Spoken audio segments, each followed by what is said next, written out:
اندھا دھند طریقے سے بمباری کریں، کچھ تو خون کریں، خون ریزی ہو، تاکہ کسی طریقے سے ان کا خیال ہے کہ اس طریقے سے ان کا قلع کیا جا سکے۔ یہ تدبیریں ان کی ہیں۔ میں صرف اتنا عرض کرتا ہوں کہ طالبان یہاں پر کوئی خیراتی ادارے کے تھرو نہیں پہنچے، انہوں نے یہ طاقت کے ساتھ امریکہ کو منوایا ہے کہ آپ $3 ٹریلین خرچ کرنے کے باوجود، 4-5 ہزار بندہ مروانے کے باوجود، 7-8 ہزار بندہ معذور کروانے کے باوجود آپ کو انہوں نے مجبور کر دیا کہ آپ یہاں سے نکل کے جائیں۔ چنانچہ یہ تو ہو ہی نہیں سکتا تھا کہ خیراتی طریقے سے تو ان کو ملتی تو شاید وہ رعایت بھی کرتے۔ اب ان کو یہ کہنا طالبان کو کہ آپ چپ کر کے یہاں سے پیچھے ہٹ جائیں یا صلح کے ساتھ کریں یا اشرف غنی کو قبول کریں۔ مت بھولیں کہ اشرف غنی جو اپنے آپ کو آئینی حکومت کہہ رہا ہے، جو امریکہ جو ڈھنڈورا پیٹ رہا ہے کہ یہ آئینی حکومت ہے یا اس کی حکومت ہے، یہ بندوق کے اوپر یہ حکومت قائم ہوئی ہے، یہ بم مار مار کے حکومت قائم ہوئی، اور طالبان کی حکومت کو بندوق کے ذریعے الٹایا گیا تھا۔ لوگوں کو دھوکہ نہ دیں۔ اب کہتے ہیں آئین ہے، آئین کس نے بنایا ہے؟ انہوں نے بنایا جو بندوق کے زور پہ حکومت بنی ہے، آئین بنا دیا۔ یہی طالبان انشاءاللہ کریں گے، وہ آپ کو جوتے مار کے اور رسوا کر کے یہاں سے اسی طرح نکالیں گے جیسے امریکہ کو نکالا ہے، ان کے پٹھوں کے ساتھ بھی وہی ہوگا۔ اور جب یہ کر لیں گے تو آئین بھی لے آئیں گے، آپ بھی تو آئین لے آئے ہیں، وہ بھی آئین لے آئیں گے، اور انشاءاللہ ان کے آئین کے اندر لوگوں کو کی جو رائے ہے وہ بھی ان کو انکارپوریٹ کی جائے گی۔ لیکن تکلیف دہ صورتحال ہے کہ افغانستان کے اندر مستقبل قریب میں امن کی کوئی صورت نظر نہیں آتی۔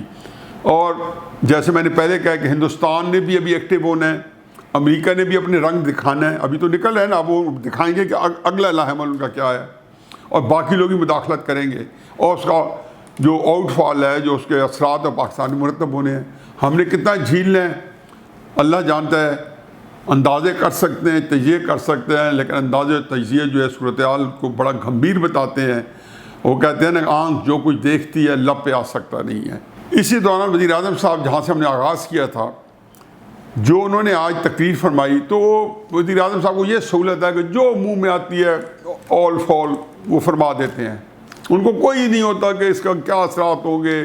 اقبال کا شعر کسی کے ساتھ منسلک کر دو، کسی کا شعر اقبال کے ذمہ میں ڈال دو، جرمنی اور جاپان کے بارڈر میں لا لو، چین جائے کہتے ہیں کہ ہم نے 5 بلین درخت لگائے کے پی صوبے میں 5 سال میں۔ ان کو کوئی اس بات میں نہ ریمورس ہوتی ہے، نہ کوئی اس ندامت ہوتی ہے۔ اس طرح کی تو بے شمار لطیفے ہیں۔ ایک چھوٹا سا ٹکڑا وہ پھر کبھی سے بحث کریں گے۔ آج مونس الہی صاحب نے وزیر نمبر 52 کے طور پہ حلف اٹھا لیا ہے۔ مجھے صرف میں تحریک انصاف میں جو لوگ عمران کو مانتے ہیں، جو ان کے متقد ہیں، کبھی اکیلے گھر جا کے سوچیں کہ یہ شخص جو ہے یہ کیا چیز ہے۔ یہی کہتا تھا نا، میں 15-16 سے زیادہ وزیر نہیں بناؤں گا، اور اس سے ہونے نہیں چاہیے، اور نواز شریف وغیرہ کو بڑا کرٹیسائز کرتا تھا کہ یہ 30 35 وزیر بنا لیتے ہیں، 40 بنا لیتے ہیں۔ یہ 52 وزیر سرکاری طور پہ ہیں، 15-20 اس کے علاوہ رکھے ہوئے ہیں، کوئی اسسٹنٹ کو فلانا جو کیبنٹ میں شاید نہ بیٹھتے ہوں، لیکن وزیر جتنی جو ہے سہولتیں لے رہے ہیں یا اس کے اخراجات کر رہے ہیں۔ میں تو خود بہت قائل ہوں چودھری برادران کا، چودھری پوری فیملی کا، میرے بہت ہی سے دیرینہ تعلقات ہیں۔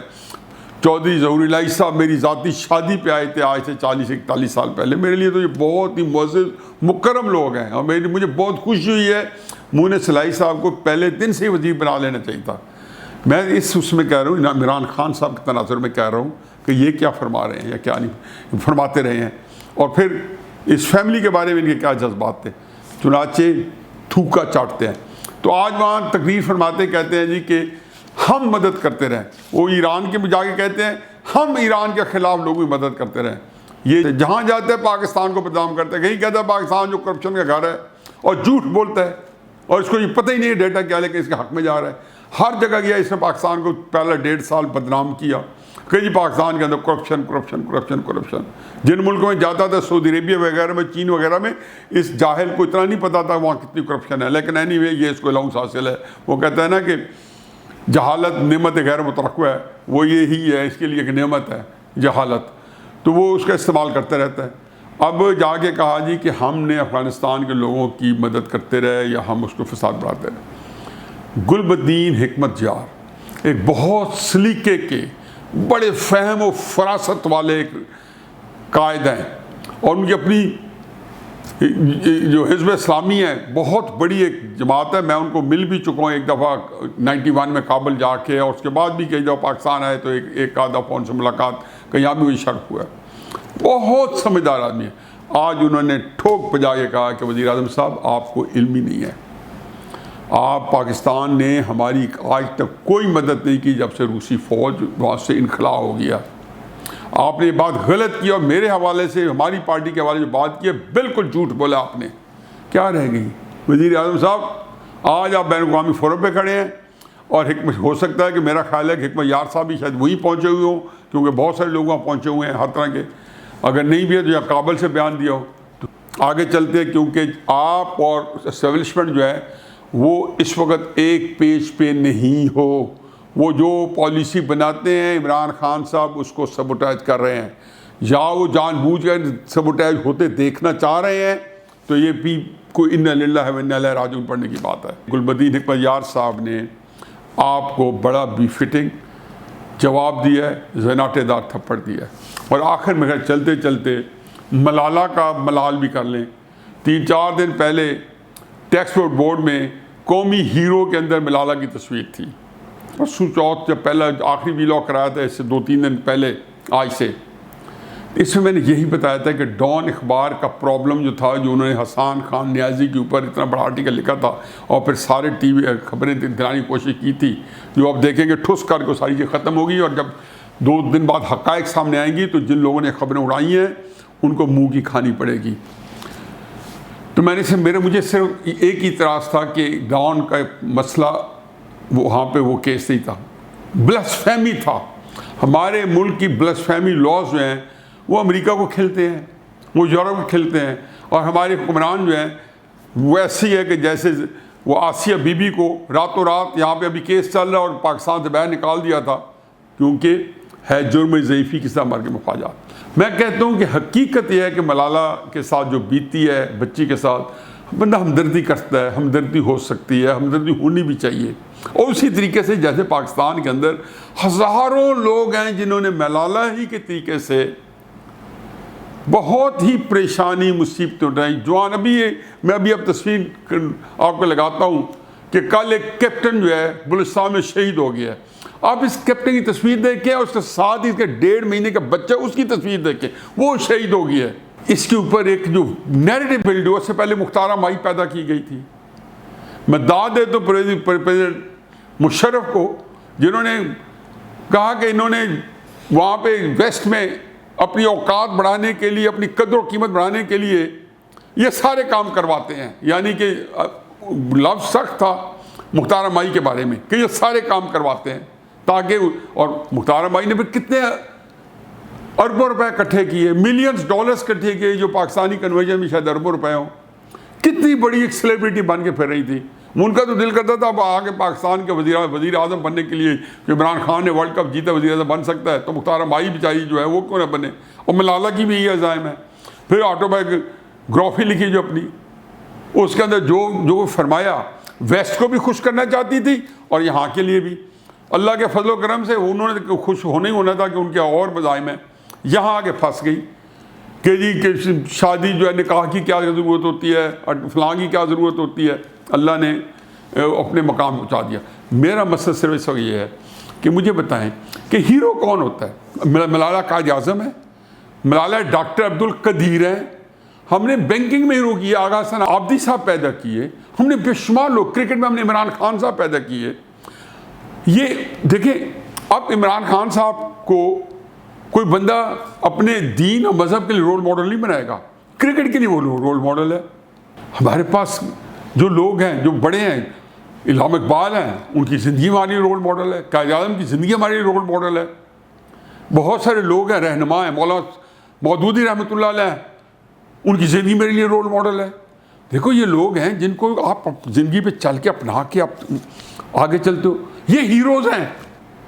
ملالہ ہیرو نہیں ہے، نہ ہیروئن ہے. آپ ایک بات ہے، آپ اس بیچاری کی تکلیف دیکھیں کہ اب بھی یہاں سے گولی لگی، پاکستانی قوم کو پتہ نہیں ہے، پاکستانی حکومت کو پتہ نہیں ہے ایک پوری کہانیاں جو کسی دن آپ کے سامنے آئے گی، اس کو اٹھا کے ایئر ایمبولینس میں انگلینڈ لے گئے، ٹھیک ہو گئی. اب بھی وہ پوری طرح ریکور نہیں کی. شام کے اندر امریکہ نے فوجیں اتاری ہوئی تھی. یہ فوجوں کی حوصلہ افزائی کے لیے پہنچ گئی. غیر قانونی لڑائی تھی. لیبیا کے اندر جب امریکہ نے بم مارے یا یمن میں مارے تو کوئی نہ کوئی ان کی وہاں پہ اپروول تھی. اوباما کا زمانہ تھا. اچھا اب دیکھیں نوبل پرائز ہے جی. نوبل پرائز جو ملا ہے حضرت اوباما صاحب جو ہے 2008 کے الیکشن میں الیکٹ ہوتے ہیں نومبر میں، اور فروری میں آ کے یا جنوری میں، میرا خیال فروری میں آ کے حلف اٹھاتے ہیں صدر کا. اپریل میں ان کو نوبل پیس پرائز ملتا ہے اوباما صاحب کو. آئے ہوئے 1.5 مہینے ہوئے کیا کارنامہ کیا ہے جو نوبل پیس پرائز ملا ہے. یہی بات میرا ملالہ کے بارے میں کہ کیا کارنامہ کیا کہ نوبل پیس پرائز ملا ہے. وہ ہمارے یہاں علامہ اقبال صاحب کو تو نوبل پیس پرائز ملا نہیں ہے. ہمارے یہاں فیض صاحب کو تو لینن ایوارڈ مل گیا تھا، نوبل پیس پرائز نہیں ملا. بے شمار لوگ ہیں یہاں پہ. ہمارے امجد ثاقب صاحب ہیں، میرا خیال ان سے بڑا کوئی ہیرو ہے ہی نہیں پاکستان کے اندر جو اخوت چلا رہے ہیں. امجد ثاقب صاحب، ان کو تو نوبل پیس پرائز ملا نہیں ہے، نہ نوبل پرائز ملا ہے کوئی اور، نہ کسی فیلڈ میں ملا ہے، نہ لٹریچر میں ملا ہے، نہ کسی فیلڈ میں خدمت انسانی میں ملا ہے. ملالہ صاحبہ شام پہنچ گئی وہاں پہ. ادھر سے اوباما صاحب کی لڑائی کے اندر اوباما صاحب جنہوں نے یہ ساری لڑائی بعد میں کی، کہاں کی؟ یمن حملہ کیا، سیریا کی اینٹ سے اینٹ بجا دی، آج تک ملک اپنی جگہ نہیں آ سکا. لیبیا کے اندر نظام درم برم ہے، 4 ملک بن چکے ہیں، ہر جگہ پہ وارڈ لارڈ سے قبضہ ہے. یمن کے اندر یہی حال ہے. یہ اس کے بش کے جو جنگیں ہیں اس کے علاوہ ہے. اس طرح میں گناتا جاؤں، یوکرین گنا دوں، کرائمیا کے اندر گنا دوں، کہاں کہاں پہ اس نے کیا کیا نہیں کیا. اوباما نے اس کو کیا ملا؟ یہ لڑائیاں بعد میں کی. ساؤتھ چائنا سی کا ذکر کر لیں، پیس پرائز پہلے نوبل پیس پرائز پہلے مل گیا. تو کیا آپ اوباما کو میں سمجھوں، میں جوتے کی نوک پہ نہ رکھوں کہ جو بندہ جیسے دنیا میں اتنی لڑائیاں کی، اتنا قتل و غارت کی ہے. یہ ملالہ جو ہے، مجھے تو سارے وہ شواہد ہیں کہ جو اس پہ منتج ہوتے ہیں کہ یہ ملالہ بیچاری کو ایک ٹول بنا کے اس کا بغیرت باپ جو ہے، جو اپنے آپ کو پٹھان کہتا ہے، اور پٹھانوں کے اندر سے اٹھ کے اٹھا کے لے گئی ہے بیٹی کو، اور ویسٹ کے آگے جا کے میں کہتا ہوں نے بیچا ہے. خدا گواہ ہے کہ میرے الفاظ سخت نہ ہو تو اس نے بیچا ہے ملالہ کو جا کے، اور وہ اوپر بیٹھ کے اس میں وصولیاں کر رہا ہے اس بیچاری کے اوپر. اس کو تو جب سے 12 13 14 سال سے شعور میچور آتے آتے آتے اس کی تو اتنی برین واشنگ، ایسا ایک خاص مائنڈ سیٹ بن گیا ہے کہ اس کے اندر اتر گئی ہے. اب اسی لائف کے اندر اس کو آگے بڑھانے کی کوشش کی جا رہی ہے. اب جو کچھ ہے، جو کچھ حاصل کرنا تھا کر لیا ہے. بدنام کرانے کا پاکستان کو کرا بیٹھی ہے. FATF کے اندر ہم پڑے ہیں انہی لوگوں کی وجہ سے، کیونکہ یہ لوگ جو ہے بڑھ چڑھ کے انہوں نے باتیں بتائیں. خود ہی کوئی نظام کو جو ہے اس کے اندر جو کچھ کمی پیشی تھی اس کو آگے انہوں نے مزید ہمیں خراب کیا. ہمارے سے زیادہ خراب ملک موجود تھے، لیکن یہ ملالہ صاحبہ کو جو ہے آگے بڑھایا گیا. اور یہ جو جیو اور یہ جنگ اور یہ سارے جو ٹی وی اسٹیشنز ہیں جو لگے ہوئے ہیں، مجھے پتہ اندر سے کیا ہے. لیکن یہ مت بھولیں کہ آپ کی انہی وجوہات کی وجہ سے اسٹیبلشمنٹ، آپ سمجھتے ہیں اسٹیبلشمنٹ اس لیے خلاف ہے کہ آپ لوگ کسی خاص سیاسی جماعت کی سپورٹ کرتے ہیں، مخالفت کرتے نہیں. اسٹیبلشمنٹ زیادہ اس وجہ سے خراب ہے کہ ان کو پتہ ہے کہ یہ ساری باتیں کرنے کا مقصد یہ ہوتا ہے کہ آپ پاکستان کی نظریاتی اساس کو نقصان پہنچاتے ہو، اور یہ سارے کے سارے ٹولز ہیں اس کے اندر آپ کے اس ساری صورتحال کے اندر. ان حالات میں آپ ہیرو ملالہ ہے، اس کا عزیز بھٹی شہید کا نام ہونا چاہیے. میں ایک بات آخر کہتا ہوں، یہ جو بکواس کرتے ہیں جی کہ چند لوگ جو ہیں ملک کو حوصلے بنا کے بیٹھے ہیں، میں بھی یہی کہتا ہوں کہ چند لوگ ملک کو حوصلے بنا کے بیٹھے ہیں، اور چند لوگ آپ ہیں، ہم نہیں ہیں. ہم اس ملک کا سواد اعظم ہے. آئیں اور پوری پاکستانی قوم کے پاس یہ بھیج دیں، اور یہ ایک اس میں ریفرینڈم کرا دیں کہ ملالہ کے بارے میں کیا کہتے ہیں. آپ کو لگ پتہ جائے گا جب 22 کروڑ لوگ جو ہیں چند 100 کو چھوڑ کے، چند ہزار کو چھوڑ کے آپ کے منہ پہ زناٹے دار تھپڑ منائیں گے، پھر آپ کو پتہ چل جائے گا کہ ملالہ کی یہاں کیا اوقات ہے. پھر کیا ہوگا؟ اور یہ پاکستان، اس لیے تو پاکستان کو FATF بلیک لسٹ میں کر رہا ہے کہ ملالہ کی پوری عزت نہیں ہوتی. میں عمران خان صاحب کے ساتھ سارے اختلافات کے باوجود، اور فواد چوہدری صاحب جو آپ فرما رہے ہیں بنیادی طور پہ آپ میں اگر ہے جرت تو استعفیٰ دے دیں کہ آپ کو پتہ ہے کہ آپ کا جو لیڈر عمران خان ہے اس کے نظریات بالکل وہی ہیں جو میں بات کر رہا ہوں. میں صرف اتنی آخر بات کرتا ہوں کہ بات اس میں گھنٹوں لے سکتا ہوں. یہ ایسا ٹاپک ہے, ملالہ کو آپ زیرو نہ بنائیں. مجھے خطرہ یہ ہے کہ آپ کا جو اس کو ہیرو بنانے کا جو عمل ہے یہ اس کو زیرو کیا -0 پہ نہ پہنچا دے, اس پہ ظلم نہ کرے. ملالہ سے ہمدردی کرے, میری بھی ہمدردی ہے. ملالہ کے باپ سے نہ مجھے ہمدردی ہے بلکہ ملالہ کے باپ کی تو مجھے جو حمیت اور غیرت ہے اس پہ افسوس ہے. اور اس میں کہتا ہوں حمیت نام تھا جس کا, وہ اس شخص کے پاس سے نہیں گزری. ملالہ جو ہے وہ اس قوم کی ہیرو نہ ہے نہ بن سکتی ہے, نہ اسے وہ کام کیا ہے. اور اس طریقے سے بے شمار لوگ ہیں جس نے قوم کے لیے قربانی دی ہیں, ان میں سے شاید یہ ایک ہو سکتی ہے. اور اس میں سے پاکستان کے لیے قربانی دینے والے 47 کے اندر لاکھوں تھے جنہوں نے قربانیاں دی جان کی. اور اس کے بعد ایک سلسلہ ہے جو آج تک چل رہا ہے. اور جیسے میں نے ایک کیپٹن کا جو کل ہی واقعہ ہوا ہے, اور اس معصوم بچے کی تصویر دیکھ لیں اور پھر بتائیں کہ ہیرو یہ ہے یا ہیرو ملالہ ہے. وما علینا الا البلاغ.